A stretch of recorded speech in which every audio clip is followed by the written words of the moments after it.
Hi, this is Sally Wood for Be Inspired, and on this film, it's going to be a short one. I'm going to show you how to do a partial reweb. I'll explain why I'm doing it as I go through. Now, because it's got this metal stuff in, I can't take that out. Well, I could, but it's going to take a while. So I'm going to use this. Usually you wouldn't, you would just reweb straight over, but that will help preserve the webs that I'm putting in. So I'm just going to cut across the bottom so it fits, and then down the side here, because it's just got to go over the centre part here. Now these have got, unfortunately, stuff on it, and it really doesn't smell very nice, so I'm going to cut each side out like this, but only one at a time. So there's that one, and then this one has to go too. So before I do anything else, I'm going to take all of this out and clean it up both ends. I'm going to put this piece of new webbing in. I'm popping it right hard up against here so that I can get the next one out. I'm just going to push that in like this. Fold that over so that it can't come undone, and it's about 1/4 inch in from the end. Now before I start pulling, I'm actually going to set my web stretcher up before I pull it all into place. This sometimes takes a little while to do. If it weren't for these metal things, I wouldn't even bother doing this because it wouldn't matter. But in order for the webs not to wear through, I'm going to pop that on there like that, so it covers all those little metal things. And I'm going to bring this around here. I'm going to pull it in and in line again with the top so that I can get the next set out.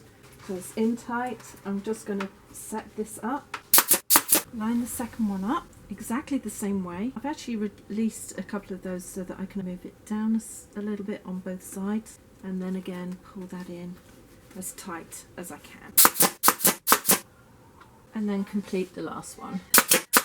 One thing I had to do was clear out all of the debris that was in here so that these would go in nicely. That's it for this part. Now all that needs to be done is to sew the springs to the webbing, and I'm going to use string. Use quite a long length of it actually. I always put a knot in it like that. I'm not sure what that's called. I do that so that I can put the thread through and it won't pull through. Single knots just tend to pull through, which I don't want to happen. I'm trying to give you as good a view as possible, but it's really awkward because everything's still in place. I'm going to go down at the back here, all the way through the top layer into this new webbing underneath.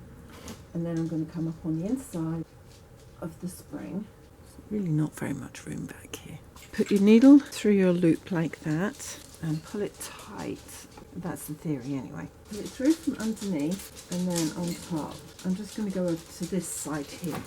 You have to pull it through all the way because string really doesn't like being used. Oh my gosh, I sometimes dislike having short arms. They're really not that short. I'm now going to go down on this side all the way through like that. Pull the string all the way through. It doesn't act like normal thread, that's why you have to do it this way. Come back up on the outside or the inside of the spring, whichever you've done, like that, and then go back down. Because it's already stabilized on with those metal rings, you only need to get 3 points in so that it's caught and stabilized to the new webbing underneath. Oh gosh, this is going to be a slow process. And then you've got wear and tear on all of the webbing at the same rate. I'm actually doing it 4 times on some of these because they go. So I've caught this one down on 3 of the new webbing on that row and 1 on this new row. My hands just aren't strong enough for this job. They used to be. And when you've got one into place, go on to the next spring and secure that one into place too. On the majority of these 4, so the 3 at the back, 3 in the middle, all have 4 settings because that's the way the web goes underneath. Get the stitches as close to the springs as you would do normally. Up and down, the last 2 I think, and then I'm done. I don't know if you can see the stitching. I've put 4 on most of them and 3 on the rest that didn't go across these well enough. Thank you for joining me on this little project. I hope that I passed on some useful information for you. Sometimes you don't actually have to replace all of the webbing, especially if it's quite good. If you want to see more from me, hit the subscribe button and the bell button. And in the meantime, see you later. Take care. Ciao.